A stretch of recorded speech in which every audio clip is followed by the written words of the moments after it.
Jangan lupa subscribe seketika. Wih, terima kasih bang.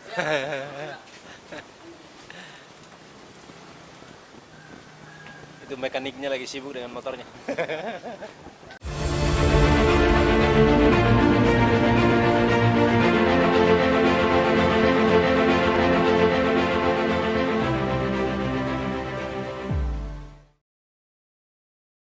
Poso mencekam, Poso rawan, Poso berbahaya.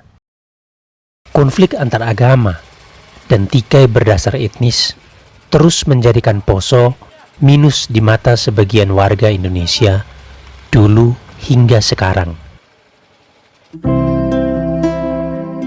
Namun, 2 hari di rumah Rahmat, 48 jam berkawan dengan pemotor Poso, merasakan denyut kota dari pagi ke pagi, perlahan membuat stigma itu gugur satu persatu.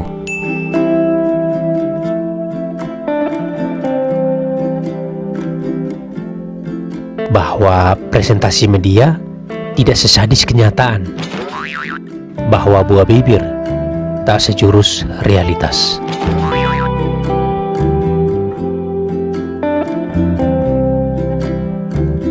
Kota urban di tengah Sulawesi ini sedang terbakar matahari pukul 12. Ketika kami beriringan ke pinggir kota, Bang Didi bersama rekan-rekan yang jadi teman cerita sejak 2 hari lalu ramai-ramai mengantar saya hingga ke batas kota. Lalu saya lanjut, tapi tak sendiri. Rahmat Lipasau bermurah hati jadi teman riding saya hari ini.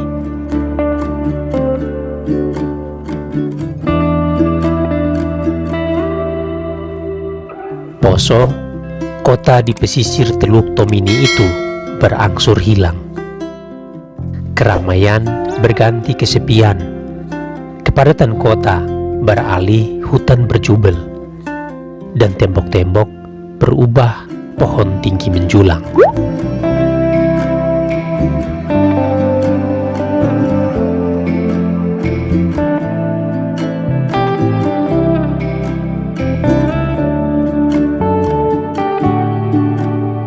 Di muka rumah-rumah desa, pohon mangga menggantung buah. Tanda kemarau memasuki tahap akhir di timur Indonesia.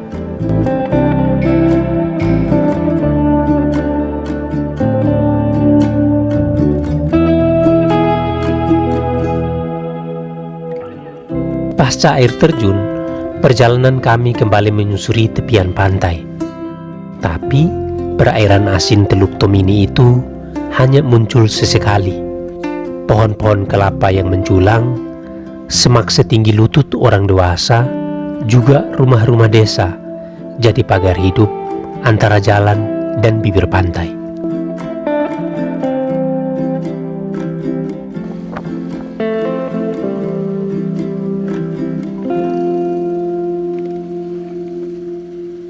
Unal, kawan lain di Tojo Una-Una, yang terkenal tukang portal di kalangan anak bikers, menunggu kedatangan kami.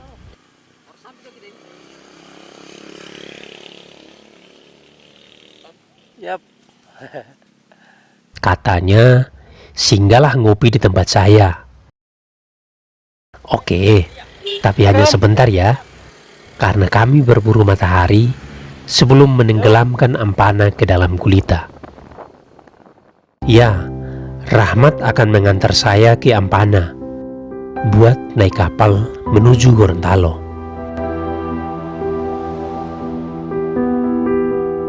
Ini rute baru yang saya ambil setelah dengar masukan kawan-kawan Poso.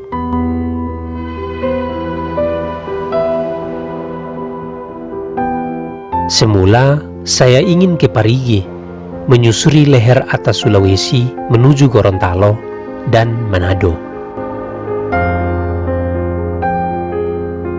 Tapi kawan-kawan peringatkan, penghujan sebentar lagi tiba, hemat tenaga, jalanmu masih sangat jauh.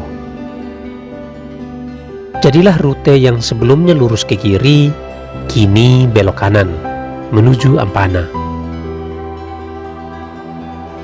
Kota di mana pusat pemerintahan Kabupaten Tojo Una-Una berada.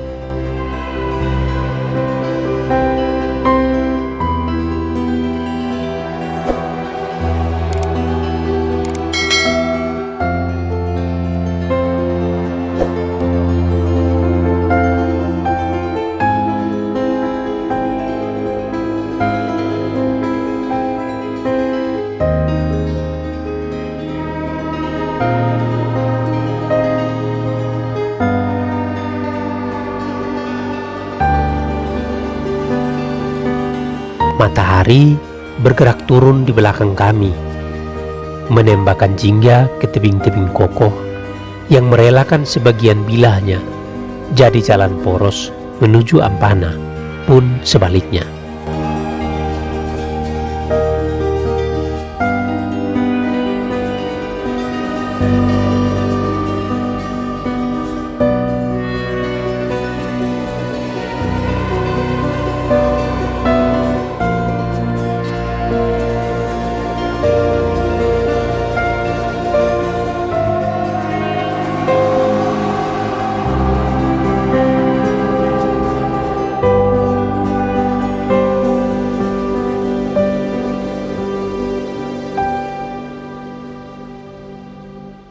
Rahmat masih jadi penuntun di depan, sementara saya dan si Sul terus mengekor hingga ke pom bensin pertama sebelum menuju Ampana.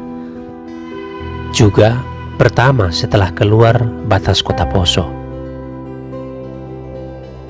Kawan-kawan rider Ampana sudah menunggu dari jam 4 sore katanya.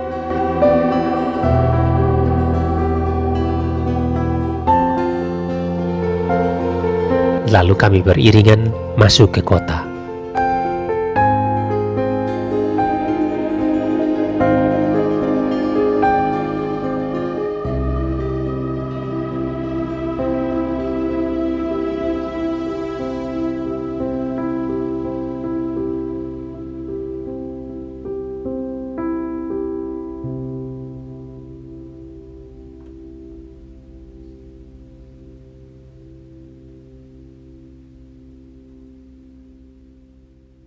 Di gapura batas kota Ampana, kami singgah di pemandian air tawar, persis di tepi jalan, hanya beberapa meter setelah gapura selamat datang.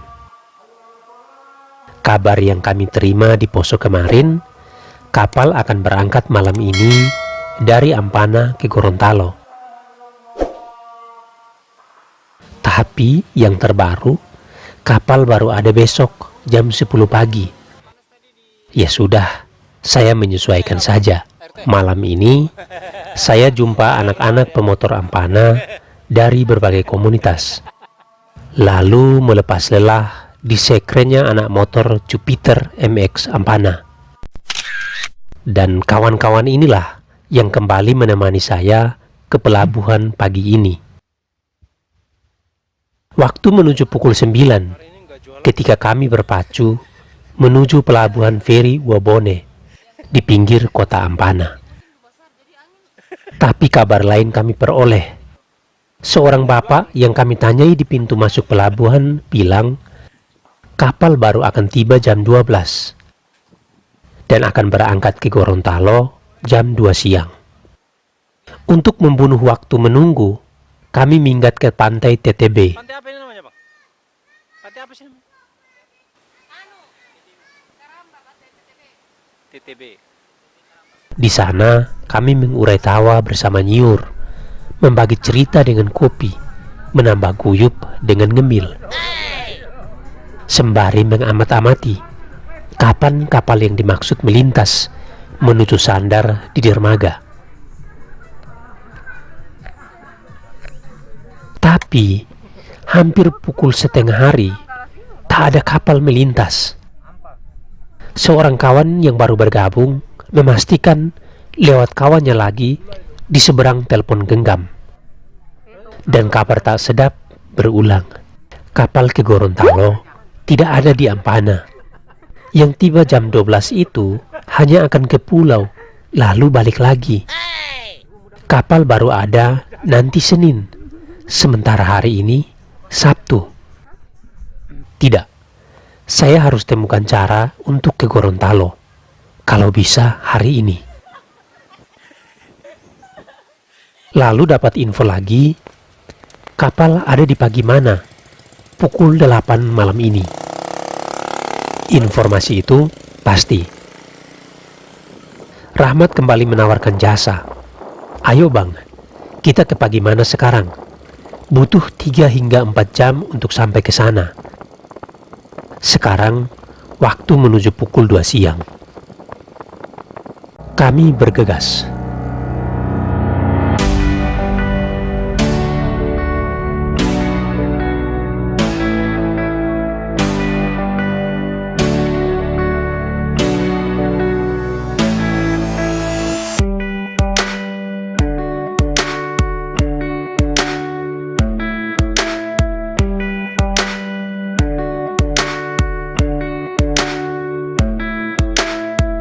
Selama di jalan, tak henti saya mengucap syukur untuk kemurahan hati Rahmat, sahabat baru saya ini. Ia rela menemani saya dari Poso hingga Ampana dan sekarang lanjut ke Pagimana. Berulang saya berterima kasih dan dia hanya bilang, itu sudah tugas saya bang. Setiap tamu yang datang ke Poso harus saya pastikan aman. Maka jangan heran oleh kawan-kawan pemotor Poso, Rahmat dijuluki tukang antar jemput tamu. Dan itu terkonfirmasi sekarang. Di rumahnya di Poso ada bengkel. Setiap peturing yang singgah, ia menawarkan jasa servis. Kemarin, si Sol dilayani, dicek hingga dimandikan sampai kinclong. Semua ia lakukan tanpa terima upah. Berulang saya paksa, tapi ia bersikukuh. Itu sudah tugas saya bang, ujarnya.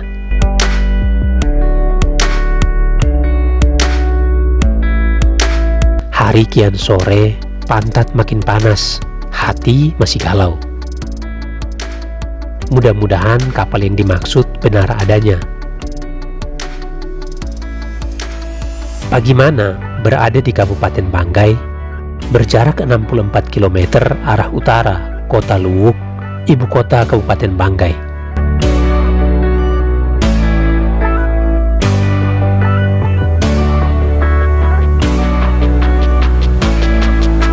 Dan kami tiba kala hari menuju maghrib. Azan berkumandang di mana-mana ketika ban motor saya dan Rahmat menginjak pintu gerbang pelabuhan Pagimana. Usai menemani cek surat rapid dan beli tiket, Rahmat pamit. Ia langsung pulang ke Ampana malam itu juga. Sementara saya bersiap diri naik ke kapal, memasuki petualangan baru, menembus malam di lautan lepas, menuju Gorontalo. Terima kasih sahabat, jasamu akan selalu saya kenang.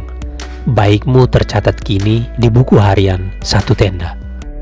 Di atas kapal, saya berkenalan dengan Nofri, pria berdarah sabu, lahir di Luwuk, menikah dan tinggal di Manado. Malam itu, ia membagikan kasur VIP-nya sebagai tempat saya rebahkan lelah. Selamat tinggal tiket ekonomi. Dalam hidup, kita merencanakan banyak hal. Kita mengimpikan sukses, kita memimpikan bahagia, kita menginginkan kedamaian, juga mengharapkan kepastian. Tapi ingat, satu-satunya kepastian paling purba ialah setelah senja yang indah, ada desa yang terlelap. Setelah malam yang gelap, ada pagi yang berderap. Dan di dalam semuanya, kita berkelana, mencari hal-hal baik, sembari mohon pada Tuhan, mengirimkan seseorang untuk memakaikan celana pada hari-hari kita. Salam Meliuk, salam Satu Tenda.